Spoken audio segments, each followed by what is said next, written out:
Pagi guys, hari ini kita membahas seputar ginjal dan permasalahannya.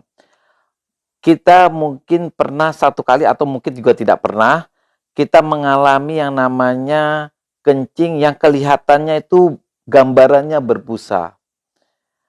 Nah, itu bisa terjadi bagian dari normal ya, tidak perlu dikhawatirkan, tapi bisa juga itu bagian dari patologis atau kelainan.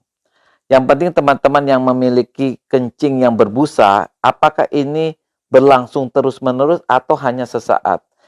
Ketika teman-teman kencingnya selalu berbusa, itu harus waspadai. Bisa saja itu kelainan yang bisa merusak ginjalnya. Nah, kencing yang berbusa itu bisa saja memang normal. Misalnya kita kencing di kloset, kemudian karena kita mengalami dehidrasi, kencingnya menghantam dinding dari kloset, sehingga nampak berbusa. Bisa juga itu adalah sisa sperma yang tidak keluar, sehingga pada waktu kencing, dia juga nampak air kencingnya berbusa. Tapi teman-teman yang kencingnya berbusa secara terus-menerus, itu harus diwaspadai. Ada penyakit yang disebut dengan glomerulonefritis atau terjadinya kebocoran daripada ginjal. Kebocoran daripada ginjal jika tidak diwaspadai atau tidak mendapatkan terapi bisa saja berakhir dengan kerusakan ginjal, kerusakan yang tidak bisa kembali, bahkan sebagian akan menjalani yang namanya cuci darah. Dan cuci darah ini adalah kerusakan yang stadium akhir di mana dia tidak bisa kembali dan pasiennya harus menjalani terapi ini seumur hidupnya. Kerusakan itu terjadi pada daerah ginjalnya ya. Jadi penting sekali memelihara kesehatan ginjal. Di sini yang disebut dengan kebocoran ginjal itu kejadiannya ada di bagian terkecil dari ginjal yang disebut dengan nefron. Kita ambil bagian ginjal di mana tempat terjadinya penyaringan dari darah sehingga terbentuknya air kencing. Pada ginjal yang sehat ya, di mana di daerah glomerulus yang di bagian tengah ini itu diproduksi air kencing.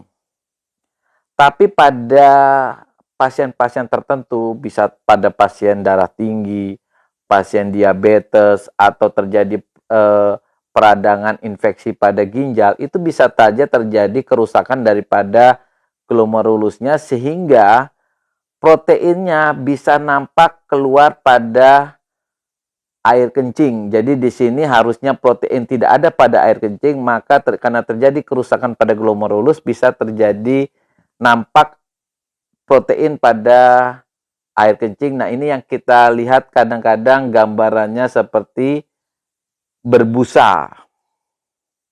Untuk mendeteksinya biasanya kita melakukan pemeriksaan laboratorium dengan memakai semacam stick untuk memastikan apakah protein yang terkandung di dalam air kencing kita itu berapa sih positifnya ya. Intinya normalnya harusnya tidak tampak protein pada air seni kita. Di sini ada nilainya ya. Kalau kita memakai warna,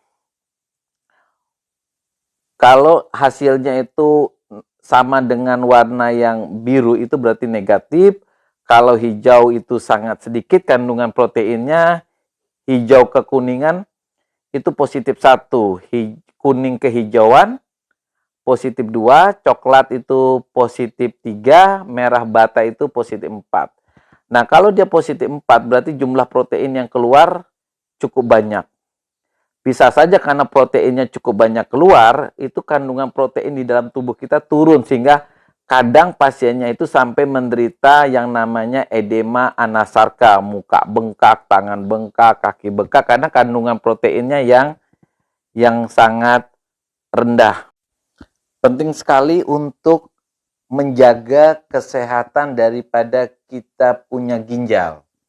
Pertama, setiap kita buang air kecil, perhatikan apakah ada busa pada air kencingnya atau tidak. Kalau ada busa, lakukan pemeriksaan. apakah terdapat protein pada air kencing atau tidak.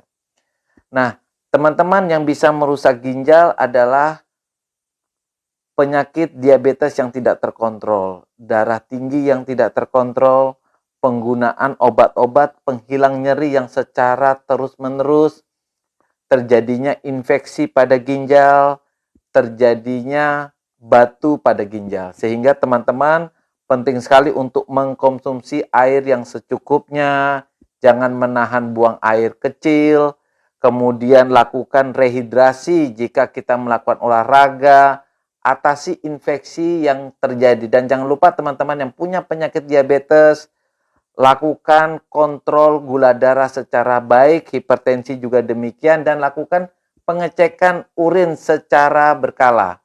Demikian teman-teman, bagaimana cara kita untuk agar ginjal kita tetap baik dan kita tidak memasuki kerusakan ginjal yang parah.